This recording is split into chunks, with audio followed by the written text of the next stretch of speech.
Assalamualaikum warahmatullahi wabarakatuh. Saya Dewi Maulanawati dengan NIM 237745 dari kelas C. Saya akan membahas strategi dan analisis manajemen sumber daya manusia. Manajemen sumber daya manusia atau SDM adalah proses mengelola tenaga kerja dalam suatu organisasi agar dapat bekerja secara optimal untuk mencapai tujuan perusahaan. Dalam praktiknya, manajemen sumber daya manusia mencakup berbagai aspek, seperti rekrutmen, pelatihan, pengembangan, penilaian kinerja, hingga pemberian kompensasi bagi karyawan. Selain itu, manajemen SDM juga berperan dalam menciptakan lingkungan kerja yang kondusif, menjaga hubungan baik antara perusahaan dan karyawan, serta memastikan bahwa setiap individu dapat berkembang sesuai dengan potensi mereka. Dengan manajemen SDM yang baik, sebuah organisasi dapat meningkatkan produktivitas loyalitas karyawan dan daya saing di industri. Proses manajemen strategi. Yang pertama, ada proses perencanaan. Proses perencanaan manajerial dasar dimulai dari menetapkan tujuan, membuat proyeksi perencanaan dasar, meninjau tindakan alternatif, mengevaluasi opsi yang terbaik, dan selanjutnya memilih serta melaksanakan rencana yang ditetapkan. Yang kedua, perencanaan strategis. Sebelum hierarki sasaran dapat ditetapkan atau kebijakan dan praktik dirumuskan, manajer harus membuat rencana strategis. Rencana strategis merupakan rencana keseluruhan perusahaan mengenai bagaimana mereka akan menyesuaikan kekuatan dan kelemahan internal dengan kesempatan dan ancaman eksternal yang bertujuan untuk mempertahankan keunggulan yang kompetitif. Ketiga, manajemen strategis. Proses untuk mengidentifikasi dan mengeksekusi rencana strategis organisasi dengan menyesuaikan kemampuan perusahaan dengan permintaan lingkungan. 8 tahapan proses manajemen strategi. Yang pertama, bertanya di mana kita sekarang. Ini adalah langkah awal di mana kita perlu memahami posisi pada saat ini. Kita melihat kondisi internal dan eksternal, termasuk kekuatan, kelemahan, peluang, dan ancaman yang ada. Yang kedua, mengukur situasi, melakukan audit internal dan eksternal. Setelah tahu posisi kita, selanjutnya adalah mengevaluasi secara lebih mendalam. Audit internal mencakup sumber daya, struktur organisasi, dan kinerja saat ini. Sementara, audit eksternal melihat faktor-faktor seperti tren pasar, persaingan, dan regulasi. Yang ketiga, menciptakan opsi strategis.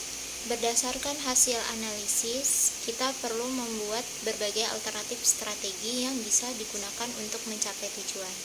Bisa jadi dengan ekspansi, inovasi, atau perubahan model bisnis. Yang keempat, meninjau opsi strategis. Setelah memiliki beberapa pilihan strategis, kita perlu menganalisis kelebihan dan kekurangannya. Ini bisa dilakukan dengan membandingkan dampak, resiko, dan manfaat dari setiap opsi. Berikutnya, membuat pilihan strategis. Dari berbagai opsi yang ada, dipilih strategi terbaik yang paling sesuai dengan kondisi dan tujuan organisasi. Keputusan ini diambil dengan mempertimbangkan faktor risiko dan keberlanjutan jangka panjang. Berikutnya ada menerjemahkan menjadi sasaran. Strategi yang dipilih harus diubah menjadi tujuan yang lebih konkret dan terukur. Misalnya, jika strateginya adalah ekspansi, maka perlu ditentukan target pasar, anggaran, dan langkah-langkah eksekusi. Kemudian ada menerapkan strategi. Ini adalah tahap pelaksanaan, di mana strategi yang sudah dirancang mulai dijalankan. Ini melibatkan pembagian tugas, alokasi sumber daya, dan koordinasi tim agar strategi bisa berjalan dengan baik. Yang terakhir, meningkatkan kinerja dengan SISDM. Setelah strategi diterapkan, penting untuk terus mengevaluasi dan meningkatkan kinerja. Penggunaan teknologi seperti perangkat lunak perencanaan bisnis bisa membantu dalam pengelolaan dan pemantauan agar lebih efisien dan tepat sasaran. Jenis strategi. Yang pertama, strategi korporat. Strategi ini berada di tingkat tertinggi dalam sebuah perusahaan dan berfokus pada bagaimana perusahaan secara keseluruhan berkembang. Biasanya, strategi ini berkaitan dengan keputusan besar seperti ekspansi bisnis, akuisisi perusahaan lain, diversifikasi produk, atau masuk ke pasar baru. Contohnya, sebuah perusahaan yang awalnya hanya bergerak di bidang makanan bisa memutuskan untuk memperluas bisnisnya ke industri minuman atau membuka cabang di luar negeri. Yang kedua, ada strategi kompetitif. Strategi ini digunakan untuk bersaing dengan perusahaan lain dalam industri yang sama. Intinya, bagaimana sebuah bisnis bisa lebih unggul dari pesaingnya. Ada beberapa cara yang bisa dilakukan seperti menawarkan harga lebih murah, memberikan produk yang lebih unik dan berkualitas, atau fokus pada pasar tertentu. Misalnya, sebuah restoran bisa bersaing dengan menawarkan menu khas yang tidak dimiliki tempat lain atau memberikan pelayanan yang lebih cepat dan ramah. Yang ketiga, ada strategi fungsional. Strategi ini lebih spesifik dan berhubungan langsung dengan masing-masing bagian dalam perusahaan, seperti pemasaran, produksi, sumber daya manusia, dan keuangan. Setiap departemen memiliki strateginya sendiri untuk mendukung tujuan perusahaan. Contohnya, tim pemasaran mungkin akan menggunakan media sosial untuk meningkatkan brand awareness. Sementara bagian produksi mencari cara untuk meningkatkan efisiensi tanpa mengorbankan kualitas produk. Kemudian ada alat-alat manajemen sumber daya manusia. Yang pertama, peta strategi. Alat perencanaan strategi yang menunjukkan kontribusi setiap departemen dalam mencapai sasaran perusahaan. Kedua, HR scorecard atau kartu skor SDM. Proses penetapan sasaran finansial dan non-finansial dalam manajemen SDM untuk mencapai tujuan strategis. Yang ketiga, papan instrumen digital. Digital dashboard menampilkan grafik dan data terkomputerisasi untuk memantau posisi perusahaan dalam kartu skor SDM. Kemudian ada analisis manajemen sumber daya manusia.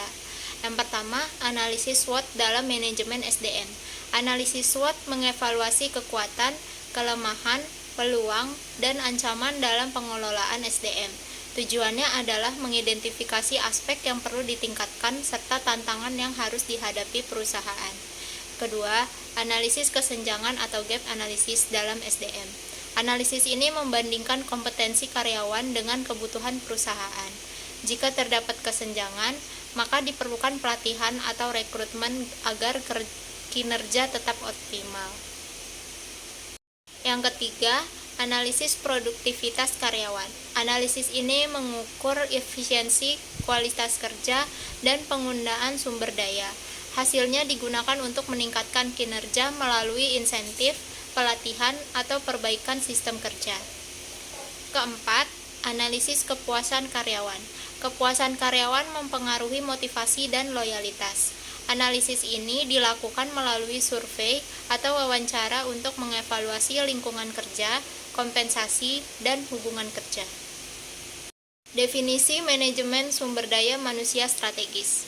Merumuskan dan melaksanakan kebijakan dan praktik sumber daya manusia yang menghasilkan kompetensi dan perilaku karyawan yang dibutuhkan perusahaan untuk mencapai sasaran strategisnya. Tujuan utama MSDM strategi: meningkatkan kinerja organisasi, menyusun kebijakan SDM yang selaras dengan tujuan bisnis, membangun keunggulan kompetitif, mengembangkan SDM dan budaya kerja untuk meningkatkan daya saing, menarik dan mempertahankan talenta, merancang sistem kompensasi dan lingkungan kerja yang menarik, meningkatkan kepuasan karyawan, menciptakan lingkungan kerja yang mendukung loyalitas dan motivasi, mendorong inovasi dan adaptasi, mengembangkan keterampilan karyawan agar siap menghadapi perubahan, menjaga kepatuhan hukum dan etika, menyesuaikan kebijakan SDM dengan regulasi dan prinsip etika. Sekian presentasi dari saya, kurang lebihnya mohon maaf. Wassalamualaikum warahmatullahi wabarakatuh.